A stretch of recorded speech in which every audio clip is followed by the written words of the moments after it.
Hello students, मैं सुषमा। आज हम हिंदी पुस्तक गोधुली कक्षा 10 की हिंदी पुस्तक गोधुली के अ, गद्य खंड से अध्याय 3 मैक्स मिलर के द्वारा लिखा गया उनका भाषण भारत से हम क्या सीखे, इसके दूसरे भाग पर चर्चा करेंगे। इसके पहले भाग पर हम इसके अगले वीडियो में पढ़ चुके हैं और आज हम इसके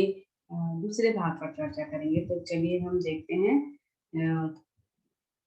पहला भाग में जिस तरह से बता रहे थे लेखक कि उन्हें सच्चा भारत एक ग्रामवासी में देखने को मिलता है, क्योंकि ग्राम में बहुत सारी प्राकृतिक चीजें होती हैं और पशु पक्षी जीव जंतु और हरियाली, ये सब गांव में हमें देखने को मिलती है। लेकिन आजकल जो भी लोग घूम फिर कर आते हैं कहीं से, वो ज्यादातर तारीफ करते हैं शहरों की। लेकिन लेखक का कहना है कि उनके नजर में सच्चा भारत है एक ग्राम। उसके बाद कहते हैं लेखक, 2-3 हजार वर्ष पुराना ही क्यों, आज का भारत भी ऐसी अनेक समस्याओं से भरपूर है जिनका समाधान 19वीं सदी के हम यूरोपियन लोगों के लिए भी उतना ही वांछनीय है। केवल हमारे पास उस भारत को पहचान सकने वाली दृष्टि की आवश्यकता है। कह रहे हैं कि 2-3 हजार वर्ष पुराना ही क्यों, आज के युग में भी भारत में अनेक समस्याएं हैं। मतलब बहुत सारी समस्याएं केवल पहले के युग में ही नहीं थी, आज के युग में भी बहुत सारी समस्याएं हैं और जिनका समाधान 19वीं सदी के हम यूरोपियन लोगों के लिए भी उतना ही इच्छुक है। हम भी उतना ही चाहते हैं कि ये जो समस्याएं हैं ये सभी समाप्त हो जाए और केवल हमारे पास उस भारत को पहचान सकने वाली दृष्टि की आवश्यकता है। और हम जो उन समस्याओं को समाप्त करेंगे उसके लिए केवल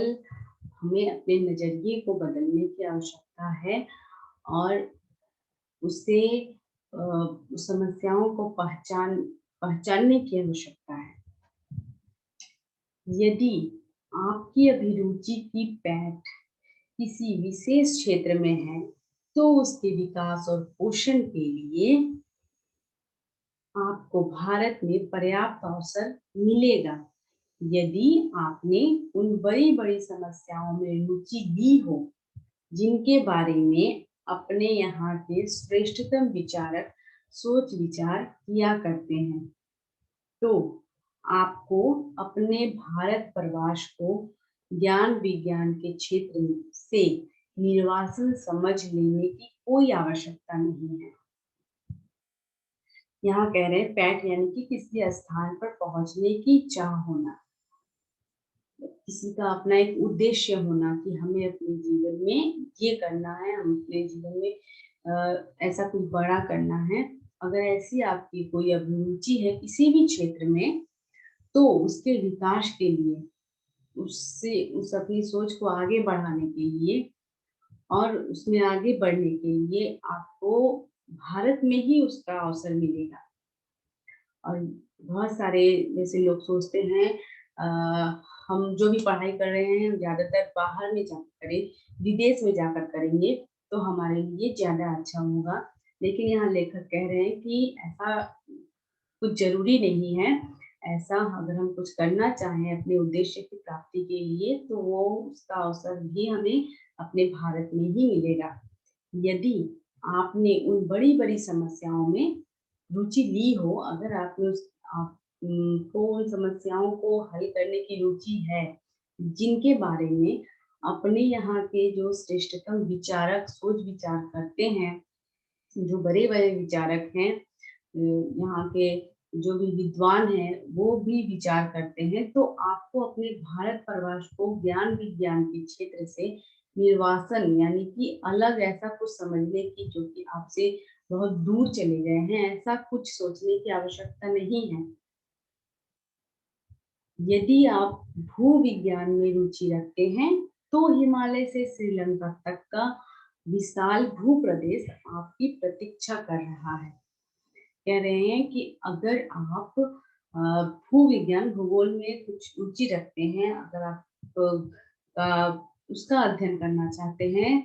तो आप हिमालय से श्रीलंका तक का विशाल भूप्रदेश देख लीजिए और उसका क्षेत्र जानिए, जो भी है सब ये सब कहने का मतलब है ये सब भारत में ही है और आप उसके बारे में जानकारी लीजिए। यदि आप वनस्पति जगत में विचारना चाहते हैं तो भारत एक ऐसी फुलवारी है जो हर्ष जैसे अनेक वनस्पति वैज्ञानिकों को अनायास ही अपनी ओर आकृष्ट कर लेती है। यानी कि यदि आप वनस्पति जगत में अगर आपकी रुचि है, उसका अध्ययन करना चाहते हैं आप, तो भारत एक ऐसी फुलवारी है, ऐसी एक फूलों का बगीचा है जो हकर्स जैसे अनेक वनस्पति वैज्ञानिक ऐसे हैं जिन्होंने वनस्पति विज्ञान में अपना नाम बनाया है। ऐसे बहुत सारे वैज्ञानिक हैं जो कि आसानी से अनायास यानी आसानी से ही आपको अपनी ओर खींच लेंगे, आकृष्ट कर लेंगे। यदि आपकी रुचि जीव जंतुओं के अध्ययन में है तो आपका ध्यान श्री हेकल की ओर अवश्य होगा, जो इन दिनों भारत के कामतारों कास्तारों ऐसा कुछ है यहाँ पर की छानबीन के साथ ही भारतीय समुद्र तट से मोती भी बीन रहे हैं। यदि आपकी रुचि जीव जंतुओं में है, अगर आप जीव जंतुओं के बारे में जानना चाहते हैं, उसका अध्ययन करना चाहते हैं, तो आपका ध्यान श्री हेकल की ओर तो अवश्य गया होगा, जो कि इन दिनों भारत के जो अन्य जो भी जीव जंतुओं का है, जो जंगलों में छानबीन के साथ साथ वो भारतीय समुद्र तट से मोती भी बीन रहे हैं। यानी कि वो उसके जीव जंतुओं की खोज के साथ साथ समुद्र से मोती भी इकट्ठा कर रहे हैं और भारत का यह निवास काल उनके जीवन के सबसे सुनहरे यानी कि उनके गिने चुने एक ऐसे बहुत ही सुंदर पल सपने को साकारता जैसा लगता है। ऐसा लगता है कि जैसे उनका सपना अब सच हो रहा है। यदि आप निर्वंश विधा से अभिरुचि रखते हैं यानी कि मानव शास्त्र, निर्वंश विधा यानी मानव शास्त्र रुचि रखते हैं तो भारत आपको एक जीता जागता संग्रहालय ही दिखेगा। संग्रहालय यानी कि म्यूजियम जिसे हम कह सकते हैं, तो आपको वो भी भारत में ही मिलेगा। यदि आप पुरातत्व प्रेमी हैं और यदि आपने यहाँ रहते हुए पुरातत्व के उत्खनन के द्वारा एक प्राचीन चाकू या चकमक या किसी प्राणी का कोई भाग ढूंढ निकालने के आनंद का अनुभव किया हो, तो आपको जनरल का निधन की भारतीय पुरातत्व सर्वेक्षण की वार्षिक रिपोर्ट पढ़ लेनी चाहिए और तब भारत के बौद्ध सम्राटों के द्वारा निर्मित नालंदा जैसे विश्वविद्यालयों अथवा बिहार के ध्वंसावशेषों की खोज निकालने के लिए आपका फावड़ा आतुर हो उठेगा। कह रहे यदि आप पुरातत्व प्रेमी हैं, पुरातत्व यानी प्राचीन वस्तुओं की खोजबीन करना चाहते हैं, प्राचीन वस्तुओं में अगर आपकी रुचि है और एक प्राचीन चाकू या चमक ऐसा अगर आपने कुछ खोज निकाला है, ऐसे किसी प्राणी का कोई भाग भी अगर आपने ढूंढ निकाला है जो कि प्राचीन समय में ऐसा होता था, तो अगर आपने ऐसा भी कुछ किया है, अगर आपको बहुत उसमें आनंद का अनुभव हुआ है, तो आपको जो जनरल कंडीशन जो है उनके भारतीय पुरातत्व जो उनके पुराने सर्वेक्षण खोजबीन है, जो उनकी छानबीन उन्होंने की थी, उसकी वार्षिक रिपोर्ट एक बार पढ़ लेनी चाहिए। और तब भारत के जो बौद्ध सम्राट द्वारा निर्मित जो विश्वविद्यालय बनाए गए हैं, जैसे कि नालंदा विश्वविद्यालय बहुत ही ऊंचे विश्वविद्यालय हैं, यहाँ पर बहुत ही सभी जगहों के लोग यहाँ पढ़ने आते हैं, तो अथवा बिहारों के ध्वंसावशेषों को खोज निकालने के लिए आपका फावड़ा आतुर हो गया है। यानी कि बहुत ही ऐसा फावड़ा यानी कि होता है जो कि अ, किसी चीज को खोज निकालना, और कुदाल से मतलब बहुत ही गहराई से। तो वो आप में पूरी तरह से उत्पन्न हो गया है। उसके बाद कहते हैं, यदि यदि आपके मन में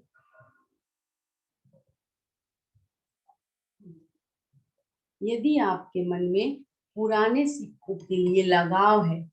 तो भारत भूमि में ईरानी, कोरियन, थ्रेसियन, पार्थियन, यूनानी, मैकेडोनियन, संको, रोमन और मुस्लिम शासकों के सिक्के प्रचुर परिमाण में उपलब्ध होंगे। यहाँ पर कह रहे हैं, यदि आपके मन में कुछ ऐसे पुराने सिक्कों को लेकर अगर कुछ चल रहा है, उसमें कुछ रुचि है, तो ये जो भारत भूमि में जिन्होंने इन सब चीजों की खोज की है, ईरानी, कोरियन, थ्रेसियन, ये सब जो शासक हैं, ये सिक्के प्रचुर परिमाण में उपलब्ध इन्होंने कराए हैं। जब हॉरेन हेस्टिंग्स भारत का गवर्नर जनरल बना, तो वाराणसी के पास उसे 172 दारिश नामक सोने के सिक्कों से भरा एक घड़ा मिला था। जब वारेन हेस्टिंग्स भारत के गवर्नर जनरल बने थे,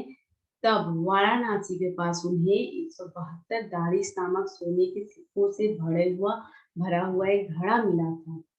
तो उन्होंने क्या किया था, देखिए, वारेन हेस्टिंग्स ने अपने मालिक, ईस्ट इंडिया कंपनी के जो निदेशक हैं,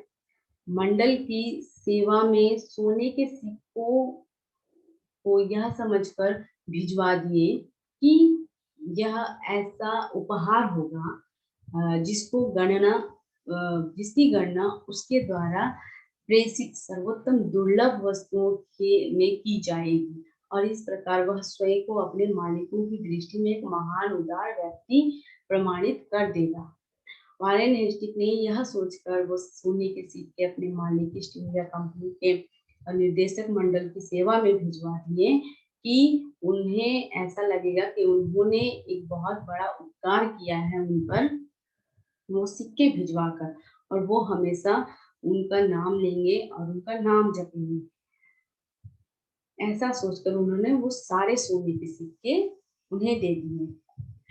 लेकिन क्या हुआ, किंतु उन दुर्लभ प्राचीन स्वर्ण मुद्राओं को यही नियति थी कि कंपनी के निदेशक उनका ऐतिहासिक महत्व समझ ही नहीं पाए, और उन्होंने उन मुद्राओं को गला डाला। लेकिन उन सोने के सिक्कों को पाने के बाद उन सोने के सिक्कों का जो वैल्यू है वो समझ ही नहीं पाए, और उन्होंने उन सारी मुद्राओं को गला डाला। क्योंकि वो सोने के थे, उन्होंने उन सारे मुद्राओं को गला डाला। जब वॉरेन हेस्टिंग इंग्लैंड लौटा, तो वे स्वर्ण मुद्राएं नष्ट हो चुकी थी, और जब वॉरेन हेस्टिंग इंग्लैंड लौटे अपने देश, तब तक वो सोने के सिक्के पूरे नष्ट हो चुके थे। अब यह आप लोगों पर ही निर्भर करता है